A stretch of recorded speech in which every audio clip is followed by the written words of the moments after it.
Hello, Alabama, find a comfortable spot. We got high school football and it's coming out hot. Now here we are and the lights are shining bright. We've always been. Yeah, Wave 31 is rocking all right. Big game Friday night. Max Cohan, Trevor Denton. It's the McCurry Van and Car Rental. Big game Friday night. It's a battle between two of North Alabama's most dominant private schools. Madison Academy and Mars Hill meet in our Game of the Week. Out in Trinity, a big-time 4A clash between Randolph and West Morgan in our rivalry Game of the Week. Hello and welcome into the first big game Friday night of the 2025 season. Max Cohan here with Trevor Denton. And Trev, it feels great to have football back. No doubt high school teams have been waiting for this moment since last season ended in early December, and the path to a blue map begins now. There were a ton of great games this week, but only one could be our big game Friday night game of the week. So let's head out to Florence for the showdown in the Shoals between Madison Academy and Mars Hill. It's just the third ever meeting between the Mustangs and Panthers. Last year, Darrell Higgins' squad took care of business in their season opener, and Jackson Penn was looking to show how good he is when he's healthy, punching this in for the early Panthers score as Mars Hill gets rolling. But Madison Academy has that quick strike ability too. How about Dalen Scott with the burst, getting by everyone for a Mustang touchdown? Darrell Higgins' squad would respond with some trickery. No one knows where the ball is, that is except for Jackson Penn, and he's gone again. Another huge score for the Panthers. The Mustangs would find some success on the ground. How about Dan McCauley rumbling and stumbling for another big gain, but there was nothing Bob Godsey's squad could do to keep pace tonight. Next time, it's Hudson Higgins breaking free, and that's all you need to see. For the second straight season, the Panthers take care of the Mustangs in the season opener, 51-27.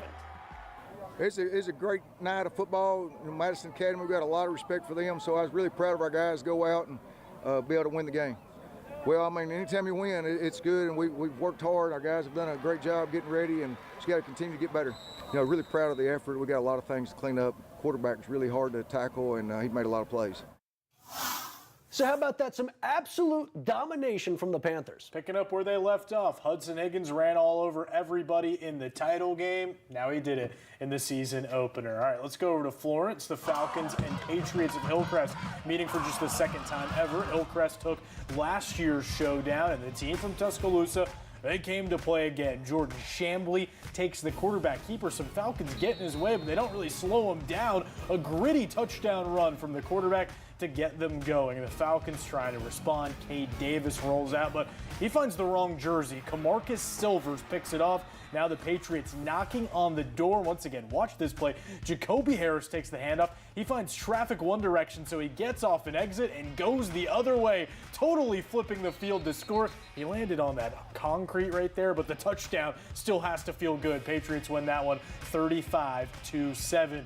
When you talk about matchups with some history, look no further than Hartzell and Austin. These guys have been duking it out since 1964, but you could argue that one of their best games ever was played last year when Austin won 35-34 in double overtime. The Black Bears and Tigers, they're hoping to wrap things up in 4 quarters. Maybe get a good night of sleep tonight. Hartzell gets going early in this one. The quarterback, Carter Lee, hands it off to Jaheim Pruitt, and he runs it up the gut for the score. The Tigers up a quick 6-0. Back at it again, and this time Lee's like, you know, the handing off thing is cool, it's fun, but I'm a quarterback. I like to throw it, and I like to throw it to my guy, Braden Weathers. In any weather, he hauls it in for the touchdown, and Austin head coach Jeremy Perkins wondering when his Black Bears are going to make a play. Well, you don't have to wait much longer. Right here, they make a big play on defense. Hartzell driving, threatening again. Caleb Cottle comes up with a big throw down there, knocking the ball away. And Austin with some momentum driving in the second inside the 2. The new quarterback, Kadir Lyle, calls his own number, rushing it up the middle. His teammates say it's a touchdown. Of course they're going to say that. We need confirmation from the ref. Yes, there it is. Finally, the man in the stripes calling it a touchdown. The Tigers do all the scoring in the second half, though, as Hartzell wins this opener. Very different from last year, 39-7. Over at Milton Frank Stadium, Huntsville kicked things off tonight against Hazel Green. Last year, the Panthers beat the Trojans 27-0 on opening night. But But Hazel Green is a program on the rise. After going winless in 2023, Fred Ferrier led them to a 3-7 record last season, and the Trojans' first big play of the season comes on defense. Ja'Kylan Brooks gets to Wyatt Smith, and he's fired up as he sends Huntsville's quarterback to the ground and forces them to punt. Hazel Green couldn't do anything with their chance, so now back on offense, the Panthers got the chains moving. It's Smith to Bryson Grissom, and the junior sends 3 defenders to the ground before he's finally tackled out of bounds for a big first down. The Trojans defense held strong, but Huntsville opted to take the risk on 4th down, and it pays off. Smith has Xavier Drake down the far sideline, and he'll fight his way across the goal line for 6th as the Panthers take this one 43-6. Coaching changes always make things interesting. Well, tonight we had a battle of 2 new ones with Antonio Ford at Lee and Preston Judah at Grissom. To make things even more interesting, Judah was most recently the Generals' offensive coordinator. We'll jump in with Grissom up 15 and looking to add on. The Tigers air it out, but this one's not going to find its intended receiver. Instead, it is picked off for Lee. What a snag. That's got defensive play of the day written all over it. The Generals would go marching. Corey and Moore on the keeper, and he has the defense on skates, finding his way into the open field for a big gain, but that would be all on that drive. Then right before the half, Grimson picked Moore off, setting up a golden opportunity, and Kenyon Johnson takes the direct snap directly into the end zone to give them a 21-0 lead, and they would go on to win this one 35-0. The Fife Red Devils are one of North Alabama's most consistent teams. Last year, Paul Benefield's squad had a down year. Guess what? They're down year, still making the 3rd round of the playoffs. Tonight, they kick things off at the Crampton Bowl, an esteemed venue. I've been there one time before. It was a good time, very hot. But they were going up against a 1A powerhouse, an esteemed team in Maplesville. These Red Devil squads meeting for the very first time down in Montgomery at the Kickoff Classic. Maplesville jumps out in front in this one. Jediah works. Guess what? That works. A jaunt for the touchdown to put these Red Devils ahead 7-0. Then later in the first quarter, Pearson Juergens, the quarterback for them, and he's a really, really good player. He finds Colby Mitchell there. Oh, strike over the middle. Maplesville up 14-0. Fife finally getting their shot in the red zone. Maddox Doss rolling out to his left. Look at this golden opportunity here. Kind of sums up the night for Fife, right? Drops it. Oh, tough play there. Could have been a touchdown. Fife didn't get a first down until the 3rd quarter.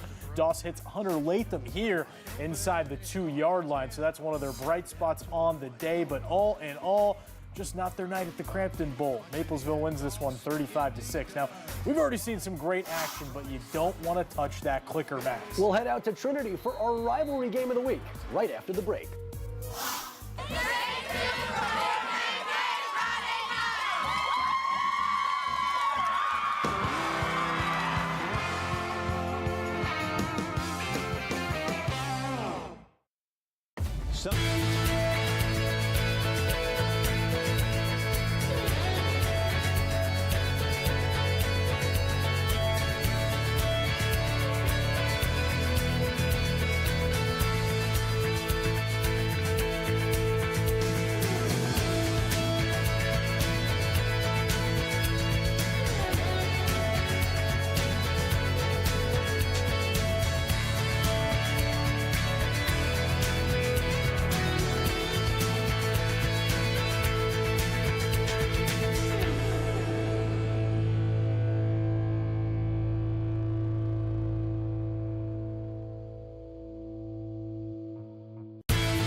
Welcome back into Big Game Friday night, everyone. When you talk about teams that have found new levels of success under their new head coaches, West Morgan and Randolph should be among the first two that come to mind. Under Drew Phillips, the Rebels have won at least 10 games in each of the last 3 seasons over on Garth Road. David Lloyd has taken the Raiders to new heights with 5 straight trips to the postseason. These squads have met 5 times before. Randolph won the first 2, but now West Morgan is entering the night with 3 straight. So let's not waste any more time and check in with Paige Meyer, who has our recap of the rivalry game of the week.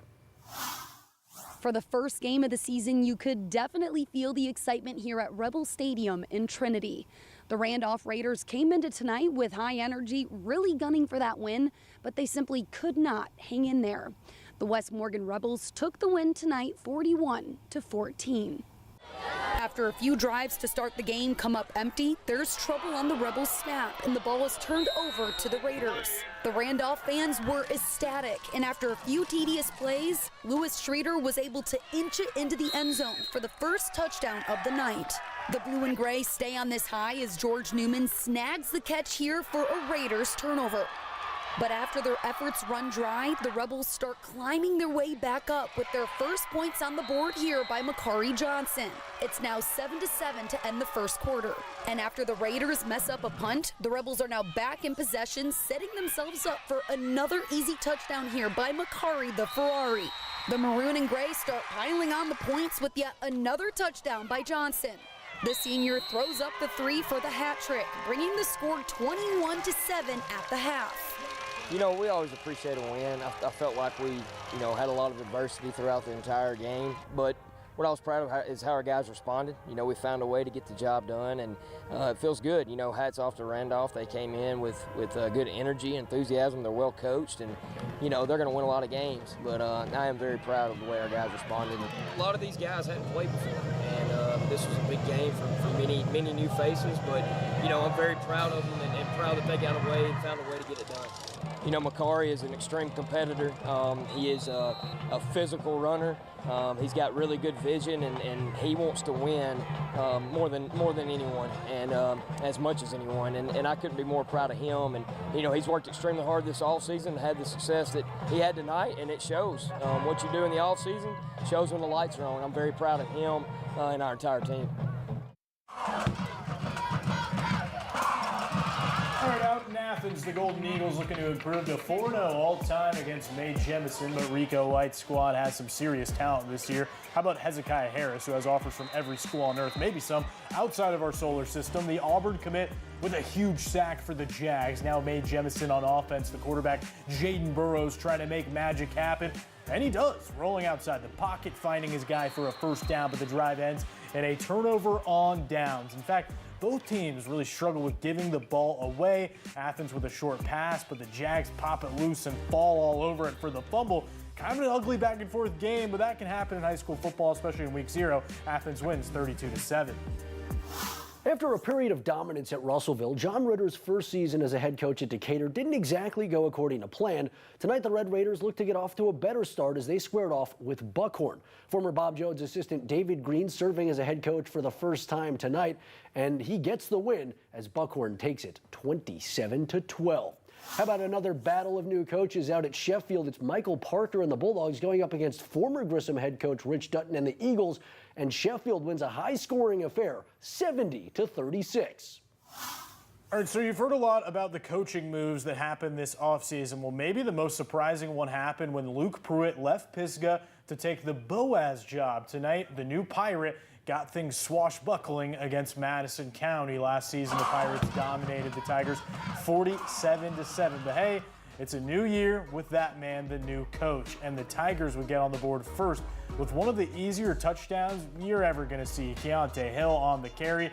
Little resistance there as he gets past the pylon, putting Madison County on the board first. So the Pirates were down, but they nearly respond on the ensuing kickoff return. Sage Bennett hauls it in, then goes for a long jog. Look at that. Is he going to go all the way? No, he's down around the 10-yard line. Madison County may have struck first, but the Pirates plant their flag in this one hard. They win 28-7. Well, we've seen some awesome plays tonight, but it's only fair that we pivot away from the long runs and touchdown passes for just a minute. Stick with us. Our defensive play of the day is coming up right after the break.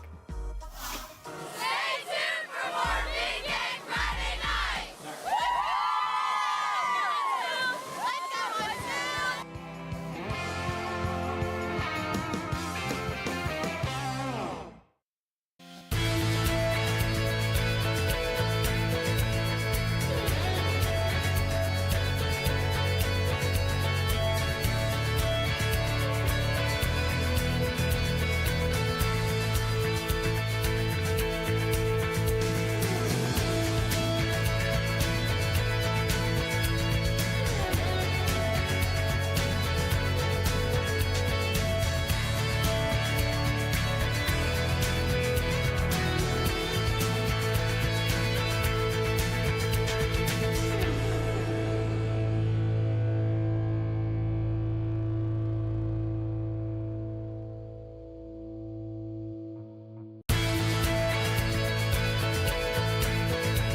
1, 2, 1, 2, ready, aim.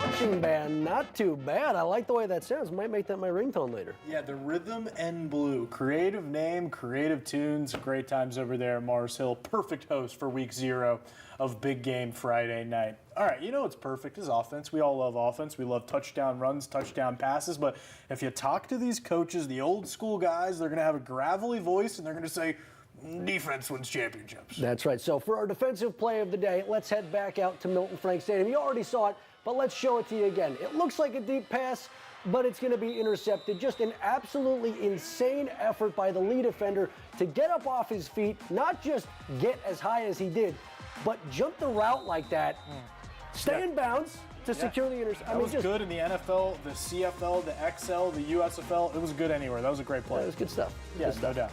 All right, how about we check in on Columbia? It's really the big story in our state. The Eagles have what is now believed to be the longest losing streak in high school football history, entering the night with 91 straight defeats. Tonight, the team played their first game under former Auburn star wide receiver Sammy Coates. Everyone wants in on the action. NFL Films with the crew at the game. Priceville up 22-6 at the half. Columbia pinned deep in their own territory. William Armstrong punting. He loses the handle, scoops it, decides to run, scampers left where the chains are, and just gets the first down. 2 plays later, Tremaine Gilbert takes to the air, but Priceville's Caden Carter dives for a great interception there that leads to a field goal. Later, Bulldogs driving again, and Uriah Burnham wants the ball. He sprints to the end zone, and he's got to be down there somewhere. Look at that, under duress, still able to make the throw for the touchdown. So unfortunately for Columbia, the NFL Films crew is still going to be out there. The losing streak continues as Priceville wins 53-6. How about another old-time rivalry? Scottsboro and Fort Payne met for the first time more than 100 years ago, but Scottsboro has had the hot hand in their last 2 games, and Fort Payne barely takes it. This is their 600th program win as they win 21-19. Well, the Friday night fun has been great, but we've also got some great Thursday night action that you just need to see. We're going to do some time traveling, go back to the future, back to the past, really to yesterday for some Thursday night action.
Well, we've had a great first Friday night of the high school football season, but as everybody knows, not every game was played tonight. Some teams like JP2 and Elkmont kicked things off last night.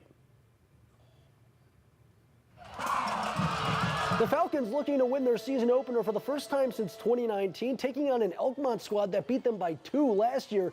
And Kevin Crehan's team would march right down the field on the opening drive, scoring the first 6 points of the season as Joey Ross hits Danny Fry on the slant for a Falcon touchdown. And Elkmont also had things working on offense. Reed Bardos under a lot of pressure with the sophomore scrambles out of the pocket, extending the play as he connects with Justin Akins to move the chains. Talk about thinking on your feet.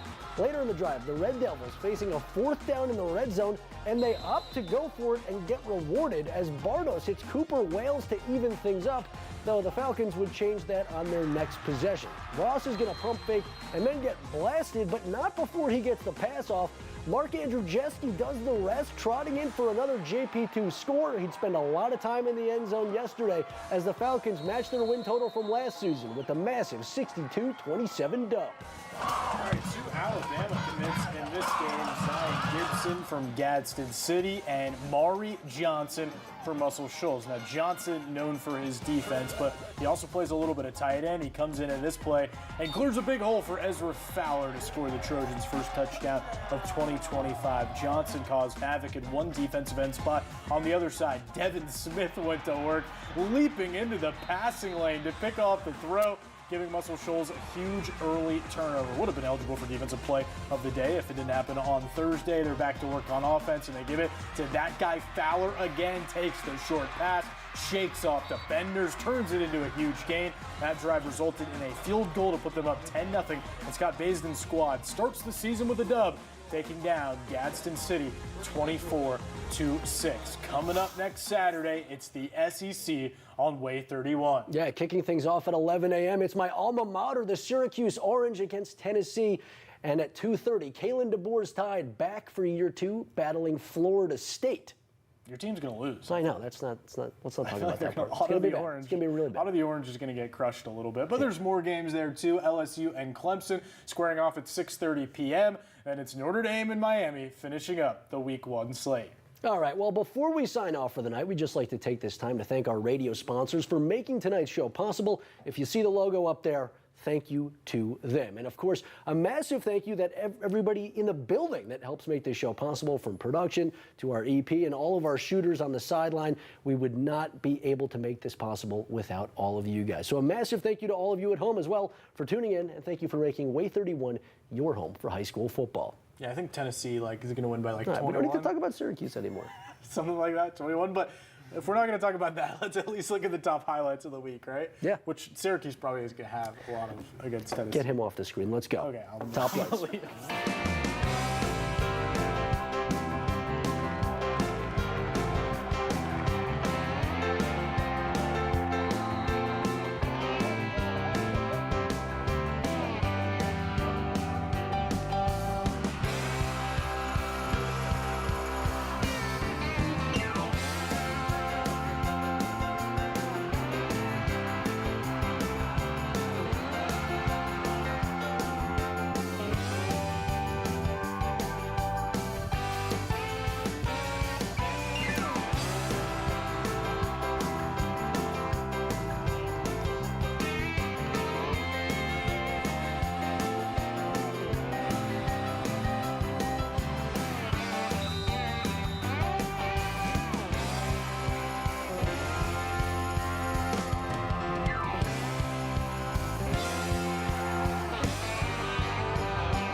You have been watching a special